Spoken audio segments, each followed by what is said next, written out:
Hi, we're in Highland Park talking to Zach Simons. Zach, nice to meet you. Nice to meet you. So tell me, you're from Pittsburgh. I'm from, I grew up about an hour and a half east of Pittsburgh and moved here as soon as I could. Oh, wait, whereabouts? Ligonier, Pennsylvania. Oh, okay, I've been there. Mm-hmm. They have a good taxidermy bar. They do. Yeah. Joe's Bar. Yes. So what made you want to move out to Pittsburgh? There's no, I mean, the best of my knowledge, our taxidermy bars are not the same. No, I don't know if there are any wildlife bars. Not really. I mean, you can Pittsburgh drink in the like Carnegie, but they'll kick you out. Well, it depends on when you're there. Yeah. And what the event is. True. Yeah. Basically, I just wanted to move to the city, get out of the small town. I love the small town. I love Ligonier, but it doesn't have, as much as a 20-something would want. Yeah. I actually wanted to go to college here and ended up going to college in another small town and then moved here immediately after. Okay. So you went to college at Allegheny, right? Allegheny up in Meadville, yep. And you studied you studied communications. Communications, yes. And now you work in communications. Mm-hmm. You do social media. Mm-hmm. Okay. So tell me about that. I mean, like, how have you found, like, is there a good social media scene in Pittsburgh? Yeah, there seems to be. I mean, there's a lot of production going on in Pittsburgh. There was even more production going on when the film tax credit was in place. We're trying to fight to get that to come back. Mm-hmm. But that brings a ton of money into town. So anything that's in that kind of world of media production is good for all of that stuff. So there was a lot of that going on. There are still a lot of production companies in town. And so, social media is all about media production, but in a kind of a digital social way. So there's certainly a lot of that going on, but there are a lot of local businesses. Pittsburgh, as this project is highlighting, is basically a series of small neighborhoods that are all connected by the city. Yeah. And most of the small neighborhoods have a business district with lots of locally owned businesses.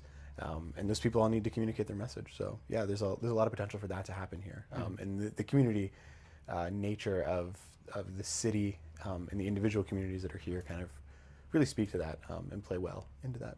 Do they film a lot in Highland Park, or have they filmed stuff? Or I don't know if they've ever filmed. I'm sure they have. I don't know of anything in particular they filmed in Highland Park. I think Love and Other Drugs was like filmed around here, but I don't even. It's possible. Yeah. I think that I don't know where that was filmed, so I won't speak to that. The crew here probably knows. They probably worked on it. Maybe. But are there businesses in Highland Park area, or? Yeah, actually, I moved here. I moved to Highland Park 5 years ago, immediately after school. Lived in that giant high-rise. It looks like a flash box from the 70s. And at the time, there wasn't a lot of businesses. That was terrible grammar. There weren't a lot of businesses.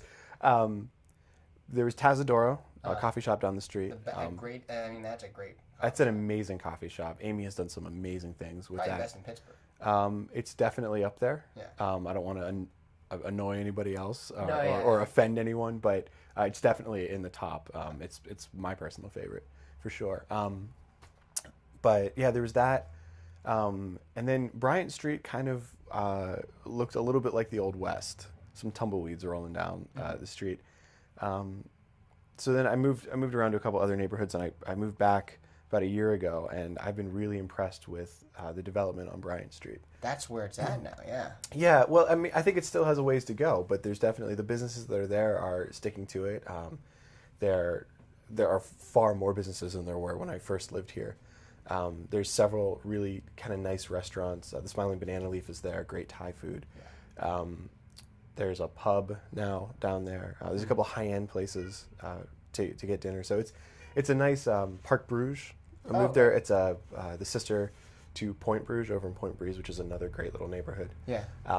So Bryant Street is starting to kind of, there's some redevelopment. They're redoing some of the buildings there, and I think they're trying to attract some more businesses, which is great because Bryant Street could be like a tiny little Walnut almost. It's got the same, it's right in the neighborhood. It's a perfect little business district. Yeah. Do you feel like this is like a neighborhood or like a suburb? Like, do you get like the city feel? What kind of like people do you meet around here? Yeah, this is definitely the best of all the places I've lived in the city. This is the best combination of small town and city. There's no question that you're in the city. There's buses here all the time. It is a 5-minute drive to be in the heart of Shadyside. I mean, you're in the city. There's no question about that. Yeah. But at night, it's relatively quiet. It's a lot of 2-story houses. It's it's just it kind of has that calm feel. The park here is gorgeous. It's a beautiful park. Yeah. Yeah. So it has this wonderful neighborhood feel. And it feels a little more sprawling as a neighborhood than some of the others. I lived in Regent Square, and it's a very tight neighborhood. The same thing with Point Breeze. They're great neighborhoods, but they're real small, real tight. Yeah. This just kind of feels more open. That's like, yeah, this is like the only place in Pittsburgh where the houses are like actually like spaced apart, like really. Yeah. And there's a lot of big old Victorian houses here too. That are, the architecture is just gorgeous. There's like a Scheibler down the street too, which is he's a famous Pittsburgh architect. So there's just kind of a lot that this neighborhood has to offer, and I think that it has seen a decline, but it's on the up. Oh yeah, that's what's important. Yeah. Yeah. And you came from, so you said you lived in a bunch of different neighborhoods. Like which different neighborhoods did you live in? I bounced around for the longest period of time. I lived in a small little neighborhood called Park Place. Okay. It's across Braddock Street from Frick Park. It borders Regent Square and Homewood. So it's kind of between Forbes and Penn on Braddock. I actually lived in a Scheibler there. But that was a really nice... that kind of had another mix. It didn't have its own identity. It sort of took part of its identity from Regent Square and part of its identity from Homewood. Yeah. And Frick Park, certainly being the largest park in the city, was a big piece of that. That was a nice neighborhood too. But then you moved here how long ago? About a year ago. And do you feel like you're going to stay? Yeah, I'd like to stay here as long as possible. The great thing about Highland Park is that it offers a lot. It offers a quiet evening. Yeah. But there are restaurants within walking distance. And if you want a louder experience, it's a 5-minute drive to Shadyside or to Lawrenceville or across the river to Fox Chapel to the Waterworks Mall to see a movie. So it's very easy to get anywhere from here, even to get all the way out to Regent Square, which if you went down through the city would be probably 15 or 20-minute drive. If you go down to Route 8, it's another 5-10 minute drive. So it's kind of the perfect place to be quiet and isolated a little bit while still being in the city. Sounds like a family kind of place. Are there a lot of families? Yeah, there's a lot of families, a lot of dogs. I think because of the way it's a little more spread out, the houses have some yards. Yeah. Families with dogs, not dogs that move in. Yeah, as far as I know, the dogs don't have their own places. Although that'd be cool. I'd be totally interested in someday in checking that out. Right to your senators. Yeah. Yeah. We need that. We need that. Yeah. The dog neighborhood. Yeah. Dogs only. I guess it'd be dog to Elliot, like Dogtown. Yeah. Yeah. Yeah, probably. But so there's a lot of dogs. Yeah, there's a lot of dogs, and I think because of the space, there's a lot of bigger dogs. So you see, like in Shadyside or Oakland, you see a lot of those little things that you can put in your purse. Those aren't dogs. Yeah. But here you've got Bernese Mountain Dogs and Golden Retrievers and Irish Setters and stuff running in the park. Something in the water maybe that's making them. Yeah, maybe grow big. Yeah, probably. Well, the reservoir's here too. And that's another great thing is.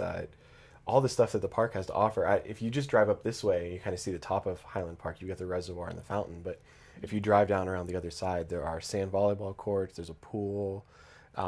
Last summer, I don't know if they'll do it again this summer, but they had staged plays on floating rafts in the little lake down there. Yeah. So like people sat on the bank in these risers they built, and they did.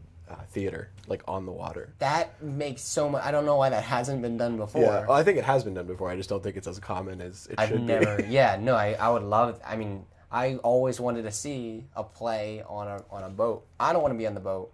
You want them on the boat. I want them on a little tiny raft. Yeah. And that's basically what it was. Yeah. That'd be great. I would watch that. Yeah. Yeah. Yeah. We'll see if it comes back this year, but I'll look into that. That's something that I would definitely want to do. And then there's like fishing and stuff, or there's a lake though, right? There's it's a small decorative lake if I'm correct in that. So I don't think there's fishing there that I know of. Cool. But I'm sure you can go down to the river and fish. Yeah, maybe I will. Well, I don't know. Well, the Allegheny River is right over the hill. Oh wow. Yeah. That's really amazing. And the zoo's here. How did I not mention the zoo? The zoo, yeah. The Pittsburgh Zoo's a really great zoo. Yeah, and if you live in the neighborhood and you get a family membership. Yeah.